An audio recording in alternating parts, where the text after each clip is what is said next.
Xbox Play Anywhere is going to be one of the biggest features for Xbox going forward into the future, especially going into the next generation. We have a bit more information here as to just how successful it is for the platform. We have more games coming over to Xbox Showcase. There's a showcase yesterday, a smaller showcase, and some cool games will be dropping day one onto the service. A bunch of updates for games that we haven't heard a lot about recently, like Contraband is still in development. Some more Toys for Bob information. Marathon from PlayStation is coming, and it is going to be launching day one on Xbox. We have more information about that. PlayStation Plus, they are increasing their prices. So we will take a look at that, see where it's increasing. We got a leak here from Mafia, the Old Country, in terms of a release date. And then we have a bunch of other things as well to go over, like some more Last of Us, some more Nintendo Switch 2 information, Warner Brothers next game, and Fragpunk is coming to the consoles. We now have that date. So we will talk about all of that. Big show with lots of news to go over today. If it is your first time here, 8 a.m. every morning, I keep you updated on everything happening in the gaming industry. If you've been watching for a while and you aren't subscribed, please consider hitting the subscribe button to help this channel grow. If you like staying updated on everything, if you like gaming discussions, this is what this channel is all about. But for now, let's jump into it.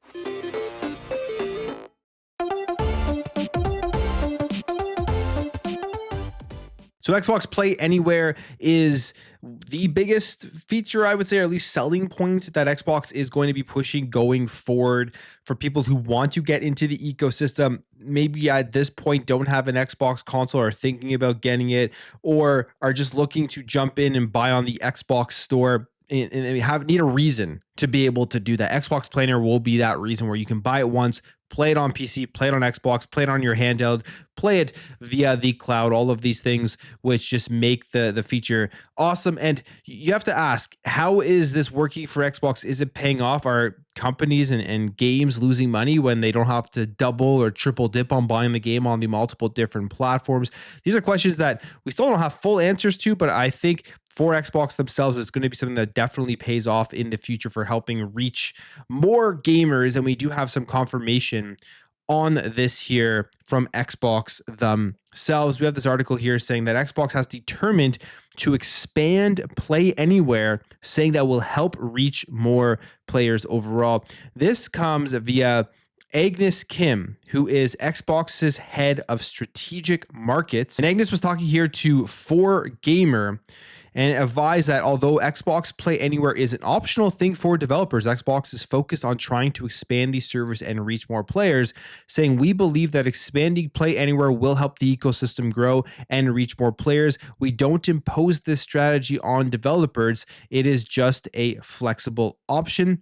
And mentions here that the Xbox games, in terms of the idea of playing them, is anytime, anywhere, regardless of the platform. It is a big push here that Xbox is hoping, I think, that more third-party devs in particular will be taking part in. When they do release their game onto the Xbox platform, they're hoping that the developers click that switch or whatever it is to allow their games to be Play Anywhere, to allow their games to be accessible on the cloud as well as an owned game if you are a member of Xbox Game Pass Ultimate, just simply because I think games that have that feature, you're going to start to see more people look at the Xbox store as an option to purchase their games rather than going somewhere else. I mean, for me, it is one of the best features that is out there. You see some publishers that are really supporting it, like Square Enix with a lot of their Final Fantasy games that are coming out now are supporting that Xbox Play Anywhere feature, which is great. Ubisoft is supporting the cloud streaming side of things if for it being an owned game. So if you're part of Xbox Game Pass Ultimate, you kind of have that Play Anywhere feature simply because you can stream it on anything.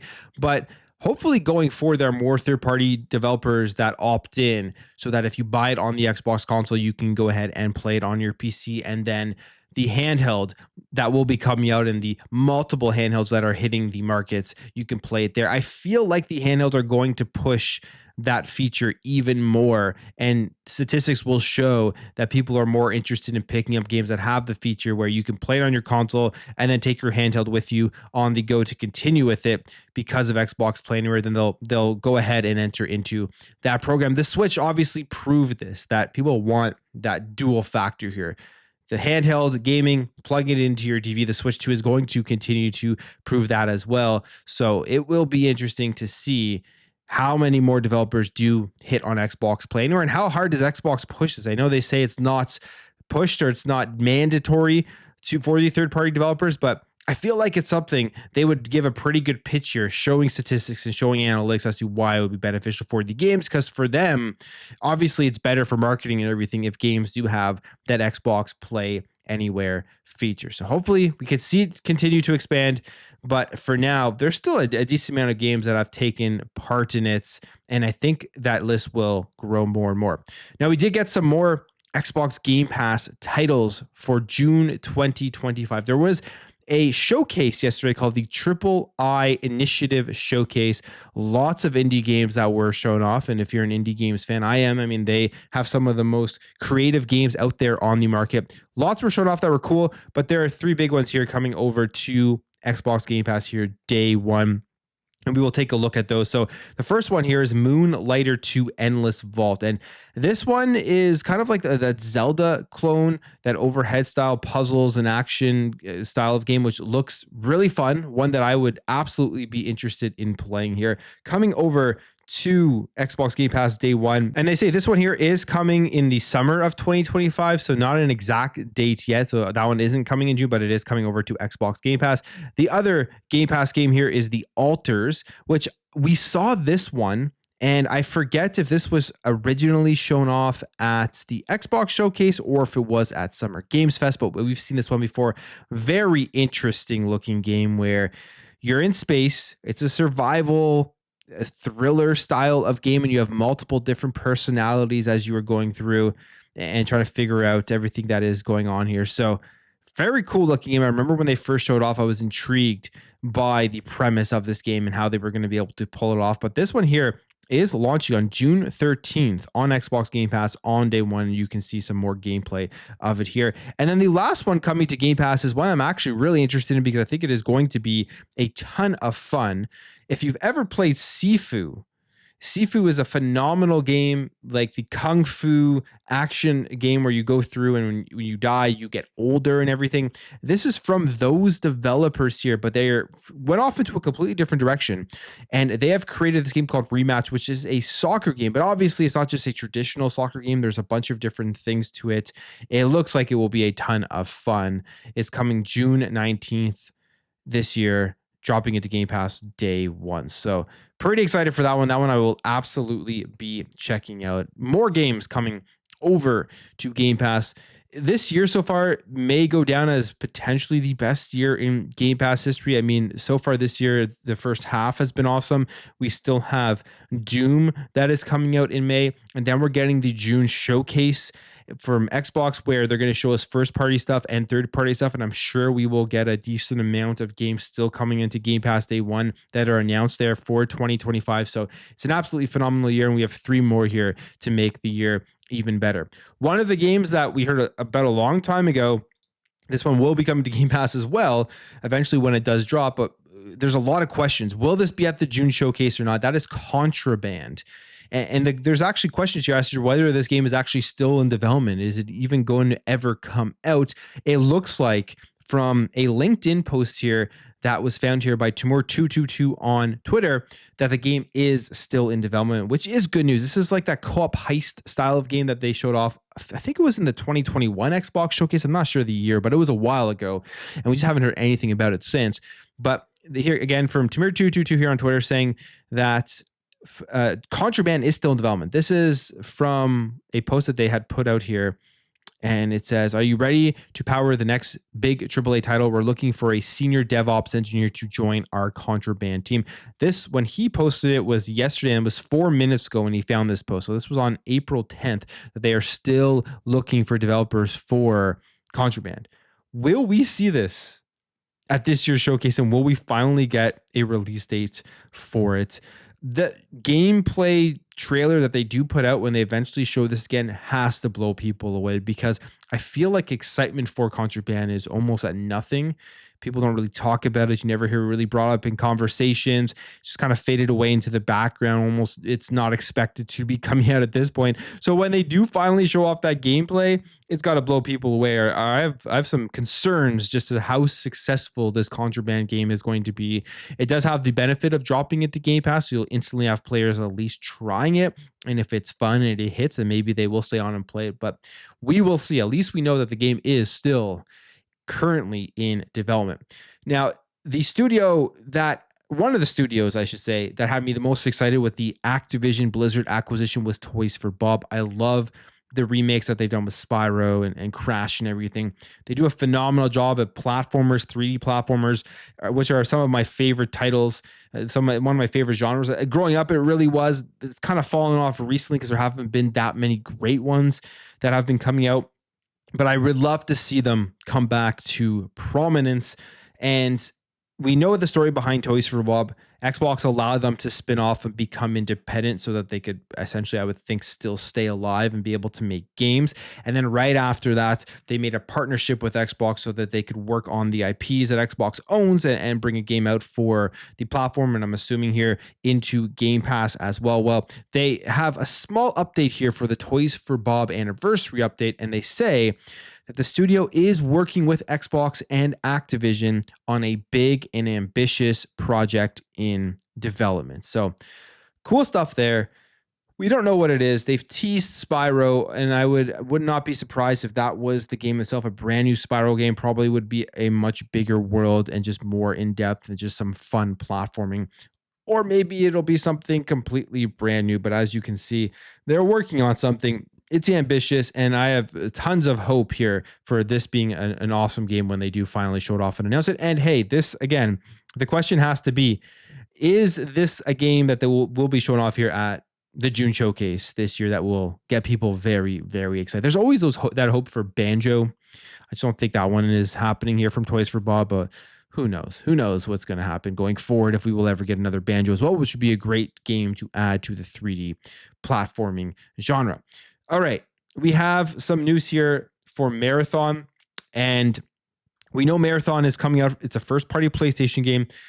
It is multi-platform. So when we discuss the whole multi-platform strategy and companies are changing the way that they do business, Marathon has to be brought into that discussion as well from the PlayStation side. Because I think there were a lot of people out there that thought that when Bungie was purchased, they would potentially take games and put them only on the PlayStation console, at least before Bungie came out and said they only signed this deal because, or they only went to PlayStation so that they could keep operating the same and putting their games everywhere, because the reality is Destiny thrives on being multi-platform. You can't cut other platforms out of there. Marathon, their next big game that is going to be releasing, is going to as well go along those same strategy. But the question that I think people do have when they look at multiplayer games from first-party PlayStation studios is, will you need a PSN account on other platforms to be able to play this game? Which from Bungie with Destiny, you do not. It looks like they're going to go in that same direction, which is a very smart choice, I believe, here from PlayStation, because of the backlash that they saw from Helldivers, and because of the fact that if you require a PSN account, you cut out a large amount of countries from actually being able to go in and play the game itself. But they do say here that Marathon doesn't require PSN on Xbox and PC. With Marathon being Sony-backed project, many players worried that they might need a PSN account to play on the other platforms. But Eurogamer has spotted that Bungie has removed these worries through a message on the game's official Discord channel. The developers explicitly stated Marathon will not require a PlayStation account for players on PC and Xbox. And I bet they were thinking about that happening. Sony was probably trying to push that at some point, but they saw the fallout of Helldivers 2 and they went back and said, we're not going to make that mistake again. That would be my best guess here as to kind of what happened here.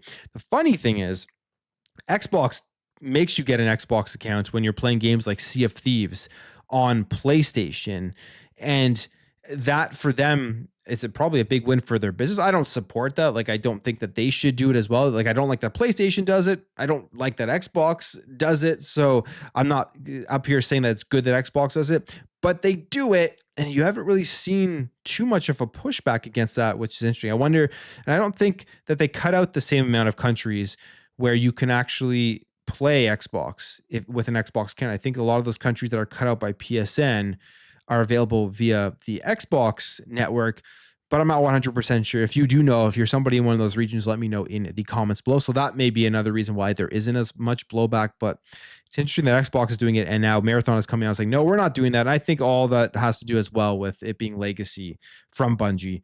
Didn't have to do it on Destiny. Why would you have to do it on Marathon? Price raises are happening with everything. This one isn't too big of a shocker, and I wouldn't be surprised if we see more price raises in the future, even for things like Xbox Game Pass. But PlayStation Plus is now increasing their price. This has been confirmed by Sony. They are increasing it in 15 countries, and this is going to be effective from the 16th of April. And it is going to be in 15 Latin American countries: Argentina, Bolivia, Chile, Colombia, Costa Rica, Ecuador, El Salvador, Guatemala, Honduras, Mexico, Nicaragua, Panama, Paraguay, Peru, and Uruguay. They will all be getting price raises. And here is the new pricing for what it will be for PS Plus Essential, PS Plus Extra, or PS Plus Deluxe. They explain here that the increases are a result of the global market conditions. So whatever that means, I obviously the economies around the world are suffering somewhat. So whatever's happening around that part of the world is what they say why they're raising it. Luckily, if you're not in those countries, there isn't a raise here, but I wonder if there will be one coming in the future. I have to admit, PS Plus has been good recently. Like, their last couple of announcements have been very solid if you want to play some good games. And the thing obviously that's missing from PlayStation Plus that still gives Game Pass that huge advantage is the first party games, and also the Play Anywhere and the whole cloud stuff and the additions of like EA Play and everything in there. But the recent announcements for PlayStation Plus, if you're on that service, have been good. And the latest one in April as well has been pretty good. I think Hogwarts Legacy is heading that one for PlayStation Plus. Now, there's lots of games here to go over, as well as the Switch, some more Switch 2 information. We'll start with the Switch 2, and then we'll go over some of the recent game announcements. It looks like analysts here are now thinking, because of the recent events from Donald Trump and the tariffs going on, going off, and then that continued show that is happening. It looks like analysts here are saying that US prices are unlikely to rise if the tariffs remain right now that the way that they are, which are at 10%. So, and again, who knows, maybe on Monday it'll be different and the prices could go up. We don't know, but hopefully Nintendo eventually comes out sooner rather than later and gives a pre-order date with the official pricing on it. As we know right now, it's $450 or $499, depending if you get the bundle. And we have some analysts here saying that with these current tariffs, speaking to the publication, Bernstein analyst Robin Zhu says that if the tariffs stay at 10%, Nintendo probably keeps pricing at $450 and just takes the hit on margin.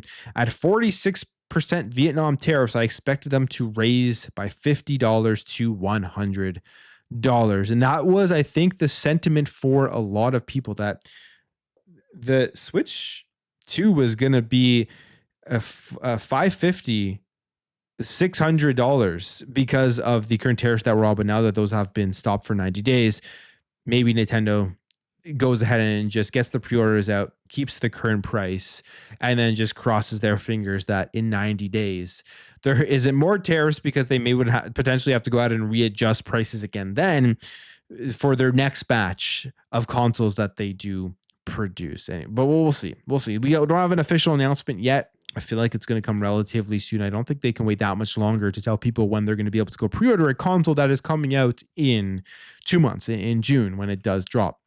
The other thing here is Nintendo's been making a bunch of bad moves with the announcement and launch, or leading up to the launch of the Switch 2.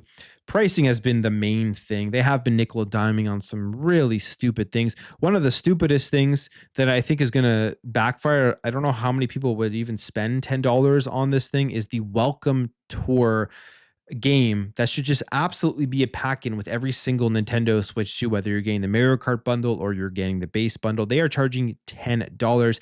And Reggie Fils-Aimé, they say here, seemingly weighs in on the Switch 2 Welcome Tour debate by highlighting the success of Wii Sports. If you remember Wii Sports and the Nintendo Wii, literally, I think I would say for a ton of people, I was trying to put a percentage on it in my head, but I'm going to probably be way over. I would say like almost 50% or so, maybe even 60% of people who bought a Nintendo Wii literally played the Nintendo Wii Sports only thing that they ended up playing, and they never touched their Wii again. I know for certain demographics, I think that was the case, probably for older demographics for sure, that they were picking it up and they saw the bowling and they wanted to jump in and play. And that was a pack-in with every single Nintendo Wii. But Bill Trinan of Nintendo has already commented on the pricing of the $10 for the game, and it says that it's not an exorbitant price, and that in his eyes, it's a pretty robust piece of software with a lot of great detail in there.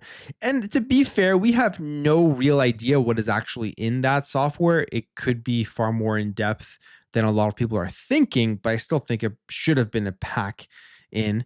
But Reggie Fils-Aimé here, who is the president and COO of Nintendo of America, back when I think Nintendo was really out of tight with the Nintendo Wii. Back when Nintendo was extremely successful with the Nintendo Wii, he made a comment here from the IGN podcast and posted it to X himself. And specifically, he highlights here the story of the Wii Sports pack-in. And what he says here is that it's an understatement to say that Mr. Miyamoto pushed back. During the development of the Wii and Wii Sports, the goal was we wanted the system to be attractive to not only the most active players, but to new players. We saw Wii Sports as the way to be able to do that. And he went on to explain that the game was only packed in with the Wii in certain regions, and argued it led to the console being more successful in those regions. Specifically here saying, in the Americas and in Europe, Wii Sports was packed in, but it was not in Japan, which created a bit of a test market. It was obvious in the markets that Wii Sports was packed in, Wii became much more of a phenomenon. Wii Sports became much more of a phenomenon. And now, of course, Wii Sports, I think, propelled the Wii to being as successful as it was, because it was just such a great example as to what this console was doing differently than everything else out there. And this Welcome Tour game that they're doing for the Switch 2 could potentially be that. We don't know exactly what it is, though. So maybe they're looking at the Switch 2 as something that really isn't that new.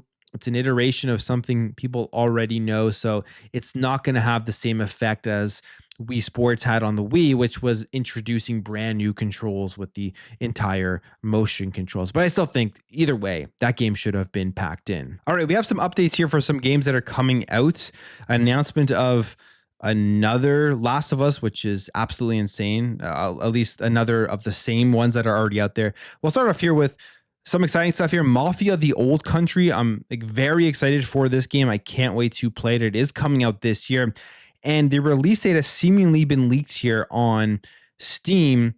They say here that the game is going to be coming out on August 8th, 2025. So really not insanely far away. And they say that previously the game was only in the window of 2025. It was published on Steam here, and you can see Mafia the Old Country is available August 8th, 2025. Pre-order now for PlayStation 5, Xbox Series X and S, and PC via Steam, and stay tuned for the official Mafia website for more information. So I can't wait for this one. I don't really need to see too much more of it. It is a linear Mafia game. I think the story is going to be phenomenal. The acting, the writing, I think is going to be very good. I can't wait to play this one August 8th.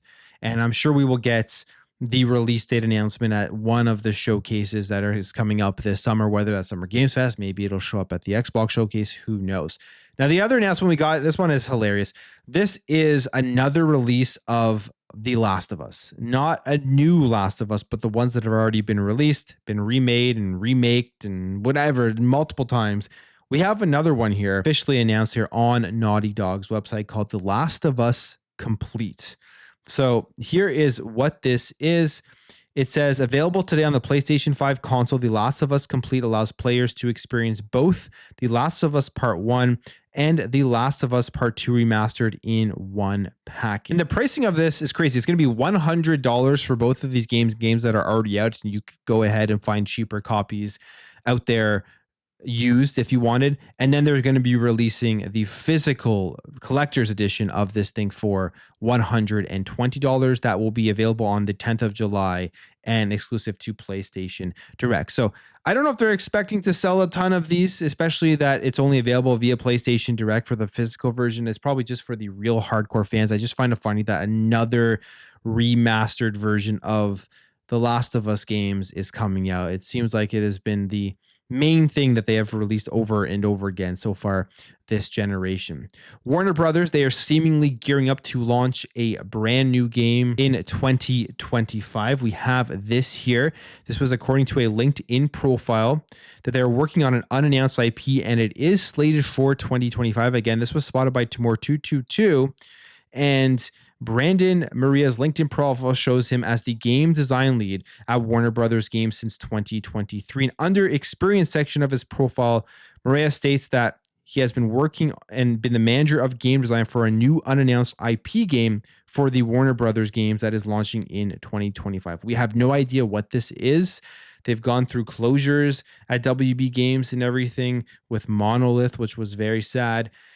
Is this a new Batman game that they're already ready to drop on us? I would be very shocked if that was the case, especially since they literally just released Suicide Squad and that game completely flopped. I know people do want a new Batman game, but we will see. Oh, I feel like we're going to get this announcement in a few months from now at the showcases, probably at Summer Games Fest or something. But hopefully this is going to be one that does take off and one that will get people excited. And finally, Fragpunk, a game that was delayed for consoles, is officially here, going over to the Xbox Series X and the PlayStation 5. And the release date for this will be on April 29th. This is that first-person shooter where you're using different card-based abilities as you are playing through the game. It does look pretty cool, but it is here now, and it's going to launch with gifts, cross-play support, and more here on the consoles themselves. I will probably end up checking this when I was just seeing what it is all about. But I will end the video there, guys. If you did enjoy this video, hit that thumbs up. If you're new here, hit that subscribe, and I'll catch you guys in the next video.